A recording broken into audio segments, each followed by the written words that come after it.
Is good morning. So guys, ये insights की 3 अप्रैल की डेली करंट अफेयर्स की क्विज़ है। तो चलिए आज के 5 क्वेश्चन हम करते हैं और पहला क्वेश्चन स्टार्ट करते हैं। That is the अगलेगा island and the assumption island. ये अभी न्यूज़ में थे। तो ये आइलैंड किस ओशन में है आपको ये बताना है। Pacific ocean, Atlantic ocean, Indian ocean या मेडिटेरियन सी। ठीक है, तो गाइस इसका करेक्ट आंसर है इंडियन ओशन। बाकी आप देख लेते हैं, हम इसकी एक बार लोकेशन देख लेते हैं। आई होप आपको पता होगा पैसिफिक ओशन किस तरफ पड़ता है, अटलांटिक ओशन किस तरफ पड़ता है, इंडियन ओशन किस तरफ पड़ता है। ठीक है, अब आप ये देख लीजिए। देखो गाइस, ये जो है ना, ये सारा पार्ट इधर से लाइक जैसे यहाँ पे साउथ ईस्ट एशिया के साइड में, जैसे नॉर्थ अमेरिका और ये जो एशिया है इसके बीच में जो सी पड़ता है वो पैसिफिक ओशन पड़ता है। ठीक है, और फिर जैसे ही यहाँ मतलब कि जैसे ये अपना नॉर्थ अमेरिका है, ये साउथ अमेरिका है, तो यहाँ पे यूरोप होता है और यहाँ पे क्या होता है, अफ्रीका होता है। इसके बीच का जो ओशन होता है वो अटलांटिक ओशन है और यहाँ पे जो ओशन है वो पैसिफिक ओशन है। बाकी यहाँ पे जो अपना एशिया है, ठीक है, और एशिया के इधर सारा क्या है, ये सभी जो है वो क्या है, अपना इंडियन ओशन है। ठीक है, तो गाइज इतना आपको पता होना चाहिए। बाकी आप देख सकते हो एजम्पशन आइलैंड और ये अगालेगा आइलैंड यहाँ पे है, जो कि किसका पार्ट है, इंडियन ओशन का पार्ट है। बाकी आप देख सकते हो यहाँ पे कौन कौन सी कंट्रीज है, जैसे मालदीव्स है, सीचल्स है या फिर जो डिगोगढ़ है। तो आपसे ये भी पूछ सकते हैं कि किसके सराउंडिंग में है। ठीक है, तो थोड़ा बहुत पता होना चाहिए जब हम पढ़ ही रहे हैं। ठीक है, तो एजम्पशन आइलैंड देखो आप सकते हो मेडागास्कर के थोड़ा सा ऊपर है, मॉरिशियस के इधर साइड में थोड़ा अगालेगा आइलैंड है। बाकी इसके जो सराउंडिंग कंट्रीज है आप ये देख सकते हो। ठीक है, तो गाइस अब आपको ये पता चल गया होगा कि कहाँ पे लाइक करता है, इंडियन ओशन में लाइक करता है। फाइन, नेक्स्ट क्वेश्चन स्टार्ट करते हैं। Consider the following statement regarding the coal gasification. देखो इस काफ़ी अमर्जिंग टॉपिक है coal gasification, science and technology में कवर होता है और इसके ऊपर काफ़ी कुछ चल रहा है। ठीक है, इसका क्या एडवांटेज है। Coal gasification is the process of converting कोयल into the syn gas. Syn gas या हमको सिंथेसिस गैस भी बोलते हैं। ये क्या मिक्सचर होता है किसका, हाइड्रोजन का, carbon monoxide, carbon dioxide that is the H2, carbon monoxide CO और या कार्बन डाइऑक्साइड CO। क्या जो सीन गैस है वो इन तीनों का मिक्सचर होता है। Second, low grade coal can not be used in the coal gasification process. Third है, it reduces dependence on imported liquefied natural gas. ठीक है, तो गाइस देखो पहली बात ये बिल्कुल सही है। कोल गैसिफिकेशन में हम क्या करते हैं, कोल को सिन गैस में कन्वर्ट करते हैं। ठीक है, ये पहली स्टेटमेंट बिल्कुल सही है। इसके अलावा क्या वो मिक्सचर इन तीनों का होता है, ये बात बिल्कुल सही है। ठीक है, तो गाइस आपको ये पूरी स्टेटमेंट पढ़नी है। अगर यहाँ पे कार्बन मोनोऑक्साइड, कार्बन डाइऑक्साइड की जगह कुछ और होता तो शायद ये जो स्टेटमेंट थी वो पार्शियली ट्रू होती और ये फॉल्स हो सकती थी। ठीक है, लेकिन फिलहाल ये जो स्टेटमेंट है पूरी करेक्ट है। रही सेकंड स्टेटमेंट पे, तो गाइस लो ग्रेड कोल भी हम यूज़ कर सकते हैं। थर्ड बात बिल्कुल बात सही है कि हम इससे क्या होगा, जो लिक्विफाइड नेचुरल गैस की जो हम इंपोर्ट पे जो डिपेंडेंस है उस पर जो डिपेंडेंसी हमारी घटेगी। तो सेकंड स्टेटमेंट गलत है, बाकी फर्स्ट एंड थर्ड स्टेटमेंट क्या बिल्कुल करेक्ट है। सो क्या करेक्ट है, that is the first and third. Fine, तो अब हम एक बार डिटेल पढ़ लेते हैं। अभी मैंने आपको डिस्कस किया कि कोल गैसिफिकेशन क्या है। It is the process of converting coal into the syn gas, जो मिक्सचर है H2, CO एंड CO2। तो आपको इन तीनों का नाम याद रखना चाहिए।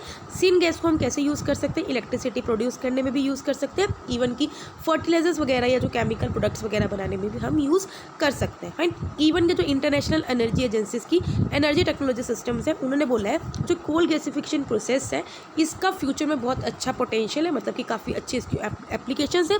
और इसमें हम जो मेनली यूज़ करते हैं with the coal being the most abundantly available fossil fuel, मतलब कि क्योंकि आपको पता है कोल हमारे वर्ल्ड में सबसे ज़्यादा पाया जाता है, तो कोल को हम यूज़ करके क्या बना सकते हैं, इससे काफ़ी प्रोडक्ट्स बना सकते हैं और इवन की लो ग्रेड कोल भी हम इसमें यूज़ कर सकते हैं। फाइन, अभी क्या है मेनली हम क्या करते हैं, जो यूरिया को जो हम प्रोड्यूस करते हैं वो हम नेचुरल गैस को यूज़ करके बनाते हैं। ठीक है, और इसमें जो नेचुरल गैस होता है वो हम मेनली जो इंपोर्टेड लिक्विफाइड नेचुरल गैस है वो हम क्या करते हैं, इंपोर्ट करते हैं। ठीक है, तो अगर हम नेचुरल गैस को बनाने के लिए अगर हम अपना जो अवेलेबल कोल है उसको यूज़ करेंगे तो हमारी जो डिपेंडेंसी है इंपोर्ट पे वो भी हमारी रिड्यूस होगी। फाइन, नेक्स्ट क्वेश्चन बढ़ते हैं। Consider the following statement regarding the crypto currency. Again guys very emerging topic, आप इसको पढ़ते रहते होंगे, स्पेशली जैसे बिटकॉइन आ गया, लिब्रा हो गया। ठीक है, क्रिप्टो करेंसी एक डिजिटल और एक वर्चुअल करेंसीज होती है जिसमें जो एनक्रिप्शन टेक्निक्स होती है वो यूज़ की जाती है to regulate the generation of their units in most of the countries they operate within the framework of the central bank. देखो भाई पहली स्टेटमेंट बिल्कुल बात सही है। जो क्रिप्टो करेंसीज होती है वर्चुअल होती है, आप उसको एज अ कैश यूज़ नहीं कर सकते। ठीक है, क्या सेंट्रल बैंक के द्वारा इसको रेगुलेट किया जाता है? आप खुद सोचो कि आपके इंडिया में आरबीआई इसको रेगुलेट करते हैं? नो, बिल्कुल भी नहीं। ये जो सेंट्रल बैंक के स्फेयर से बिल्कुल अलग होती है, ठीक है।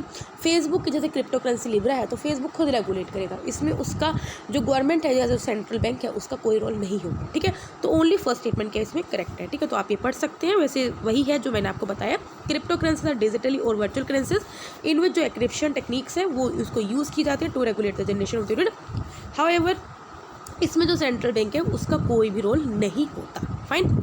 नेक्स्ट क्वेश्चन है, देखो गाइस अब इसमें समझाने वाला कुछ नहीं होगा। Of course Indian cyber crime coordination centre किस मिनिस्ट्री के अंडर आता है? तो you should know, ministry of science and technology, NITI Aayog, ministry of home affairs, ministry of electronics and information technology. देखो गाइस काफ़ी बार हम पढ़ते हैं और मैं हमेशा उस चीज़ों पर फोकस करती हूँ जहाँ भी कोई मिनिस्ट्री हो या फिर वो स्टैचुरी बॉडी हो, कॉन्स्टिट्यूशनल बॉडी हो, मैं हमेशा बोलती हूँ गाइस इट्स वेरी इंपॉर्टेंट, ठीक है। और ये हमने काफ़ी बार डेली करंट अफेयर्स में पढ़ा है और ये किसके अंडर आता है? मिनिस्ट्री ऑफ होम अफेयर्स के अंडर ही बॉडी कवर होती है, ठीक है। तो आप ये देख सकते हो कि जो Indian cyber crime coordination centre है इसको हमने एस्टेब्लिश किया हुआ है किसके under? Ministry of home affairs के अंडर। और एक तरह का नेशनल लेवल पे जो क्या करती है, साइबर जो क्राइम्स के रिलेटेड जो हमारे थ्रेट्स हैं उनके अगेंस्ट क्या करती है? फाइट करती है। Fine. Next last question, that is the Indian ocean में कुछ लार्ज सीज हैं, कुछ मार्जिनल सीज हैं, कुछ रीजनल सीज हैं। कौन कौन से हैं आपको बताना, कौन से सीज हैं जो इंडियन ओशन में? Arabian sea, Laccadive sea, Somali सी, तास्मान सी। देखो ये आपको पता होगा क्योंकि आपको इंडिया का पता है, ठीक है। आपको पता है अरेबियन सी किधर है, बे ऑफ बंगाल किधर है, ठीक है। और आपको ये भी पता है Arabian Sea, bay of Bengal दोनों किसका पार्ट है? हमारे इंडियन ओशन का पार्ट है, ठीक है। लैक्कादिव सी आपको पता है ये लक्षद्वीप का पार्ट है और आपको पता है कि ये कहाँ लाई करता है, ठीक है, इंडियन ओशन में लाई करता है। तो अरेबियन सी, लैक्कादिव सी ये दोनों पार्ट बिल्कुल सही है, ठीक है। अब अगर आप एलिमिनेशन टेक्निक यूज़ करना चाहते हो तो आप देख सकते हो 1,2, 1, 2, 3, 1, 2, 4, 1, 2, 3, 4। देखो 1, 2 तो पक्का ही होंगे, ठीक है। तो गाइस इसमें आप एलिमिनेशन नहीं यूज़ कर पाओगे। अगर आपको तास्मान सी का पता होगा तो हम इसको शायद यूज़ कर सकते हैं। देखो तास्मान सी अगर आप जैसे, क्योंकि हम मतलब कि वर्ल्ड ज्योग्राफी पढ़ते हैं तो आपने पढ़ा होगा तास्मानिया सी। तो तास्मानिया सी साउथ पैसिफिक ओशन में लाई करता है, ऑस्ट्रेलिया और न्यूजीलैंड के बीच में, ठीक है। तो ये इंडियन ओशन में नहीं होता। तो फोर्थ स्टेटमेंट यहाँ गलत होगी। तो फोर्थ वाले को आप क्या कर सकते हो? एलिमिनेट कर सकते हो अगर आपको तास्मान सी का पता होगा, ठीक है। तो फिर आप फर्स्ट एंड सेकेंड रह जाएगा। बाकी का जो सोमाली सी है, अगर आपने ओशन करंट्स पढ़े हैं, इंडियन ओशन करंट्स पढ़े हैं तो आपको पता होगा सोमाली जेट स्ट्रीम पढ़ते हो आप, ठीक है, जो कि वन ऑफ द कोज है हमारा मानसून का भी, ठीक है। तो अगर आपको सोमाली जेट स्ट्रीम अगर आप इतना थोड़ा रिलेट कर सकते हो तो आपको पता होगा कि इंडियन ओशन में है, ठीक है। तो जो तीन है ये जो तीन सीज है ये हमारे इंडियन ओशन का पार्ट है। सो करेक्ट स्टेटमेंट क्या है? 1, 2 एंड 3, ठीक है। तो गाइस इस तरह आप रिलेट कर सकते हो, ठीक है। तो ये वही बता रखा है कि जो इंडियन ओशन है उसमें कुछ लार्ज मार्जिन और रीजनल सीज है जैसे Arabian sea, Laccadive sea, Somali sea, bay of Bengal और अंडमान सी। जबकि जो तास्मान सी है वो किसका सी है? साउथ पैसिफिक ओशन में, और कहाँ पे? ऑस्ट्रेलिया और न्यूजीलैंड के बीच में लाई करता है, ठीक है। तो गाइस यहाँ पे हमारे 3 अप्रैल के डेली करंट अफेयर्स का क्विज कंप्लीट होता है। अगर आपको वीडियो अच्छी लगे तो लाइक करना, कोई डाउट हो कमेंट करना। तब तक ले बाय बाय, टाटा।